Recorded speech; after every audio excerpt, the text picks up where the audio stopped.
It's time for IP in the news. So what is our IP in the news topic today? Scarlett Johansson, what would you do if somebody took your voice and did an ad with it? Well, somebody did that to her. Using artificial intelligence. And they said it wasn't her voice. It was just someone that sounded like her. And it was like the biggest AI company in the country that was doing this. And this is a fear I have heard from so many creators, that people are going to use AI to steal their voice and put it on things that they don't stand for or don't stand behind. Or even just make money on it, right? Scarlett Johansson was, her voice apparently was, it wasn't used directly, but it was an AI-enhanced version that was close to how she sounded. And she was on this program called Sky. It was a feature of ChatGPT. And OpenAI tried to get her to agree to let her use her voice or to let them use an AI version of her voice. She wouldn't agree. They did it anyway. She sent them a cease and desist letter, and they stopped. And even the president of OpenAI asked her and approached her directly in order for her to do this. And I guess that they really felt that this would be so impactful and important that if she agreed to it, then it would set a precedent. And she didn't agree to it, and I really appreciate that as a creator. But I wanted to get our guests' impressions of this. So, Stacy, why don't we start with you? What do you think about the situation, and how do you align on this issue? Yeah, I believe that there is a time and place for AI. I believe that it can be helpful to streamline our work process, but it is not to replace humans and to be us.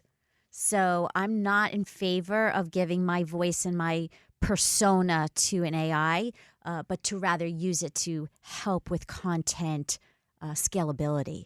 Well, I mean, isn't though this like what AI is all about? They take what humans have created and they apply machine language to it, and they mix it all up and synthesize it, and then they come out with something new, right? And that's like the whole process is just based on other people's creativity. Well, when you think about business, people do business with people they like. And so if it's not going to be me or you in legal perspective, they're not going to buy from you. Right. You know, that's such an important thing that you just pointed out, because we live such digital lives, but at the end of the day, it's really two people who are conducting business, right? And there has to be a relationship there. Yeah, I want to just add one other thing, that when I see any content that I know is ChatGPT, if I see a word that says delve, let's delve in. Not only do you lose me from reading it, but I actually distrust the brand. I use delve all the time. Uh-oh. And you're real human. Am I human? Well, you better stop. There's certain words. There are certain buzzwords that you know is an AI, and I just say be cautious about it because it creates an experience, and you could lose people. Simona, what do you think? I think that this is actually a little crazy and it's a little scary, because taking someone's voice and putting words that are not actually theirs into their content and like what they're creating, I think is absolutely nuts.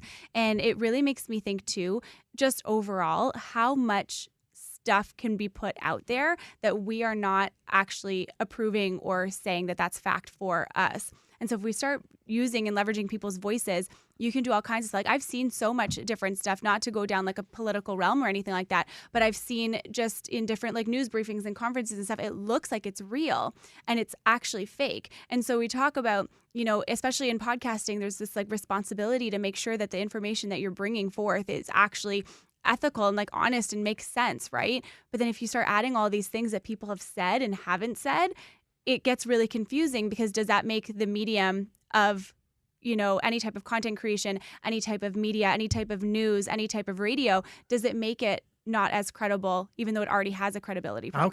How can you trust anything Right. that you ever see or read on your computer again? You just don't know. You don't have know. this AI stuff, and you don't know where it's coming from. I can see Scott is waiting to say something. Scott. I can see he's like jumping into the Well, he has a No. tech background, so maybe he has a different Yeah. perspective. I don't know.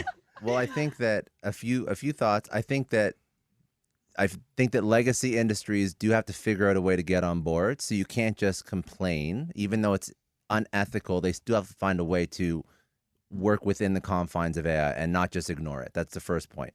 So yes, maybe you can't use somebody's voice, but there should be like a licensing process or something like that. Like, I mean, you work in trademarks, so I mean, you're going to deal with this all the time now. Yeah. Also, I really believe that there'll be a lot of tools that are built with AI that will help you decide or figure out what is AI and what isn't. And I think that you'll start to see some tools that are deployed on social, kind of like right now on X, they have community notes and stuff like that, but AI enhanced tools that will allow you to figure out what's AI and what's not. Because already you can use tools that can audit text that's created with ChatGPT, and it can say this is ChatGPT text, right? Well, what's so ironic is that the major search engines now are looking for AI content that people post like in blogs and in other social media, and they downgrade you if you are using AI to generate those blogs instead of humans. And then, but on the same time, they're pushing the AI process, right, and telling people to use this stuff. So it's really hypocritical, don't you think?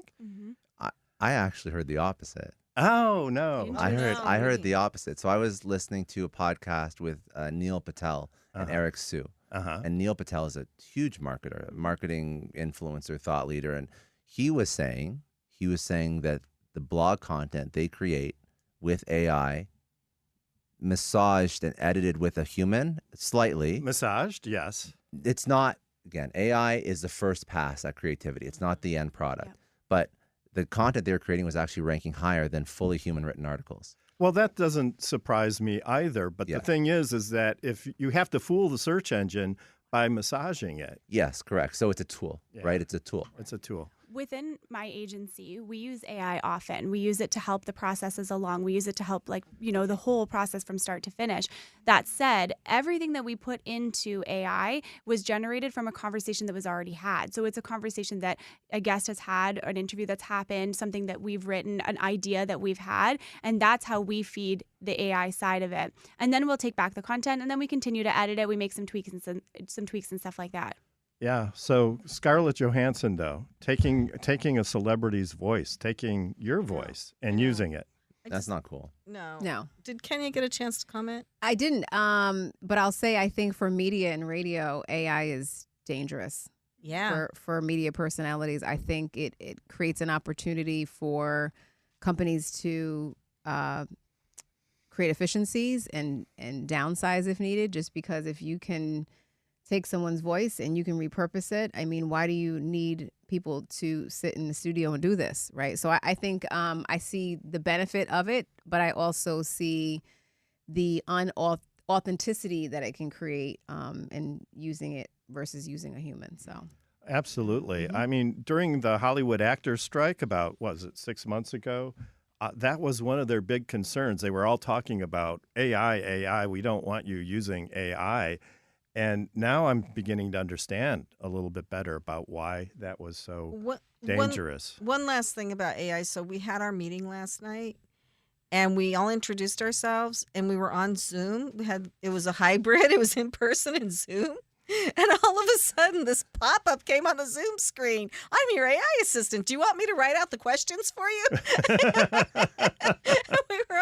We're like, no, we can actually think. Like, we can do the questions ourselves. We don't need your help, AI.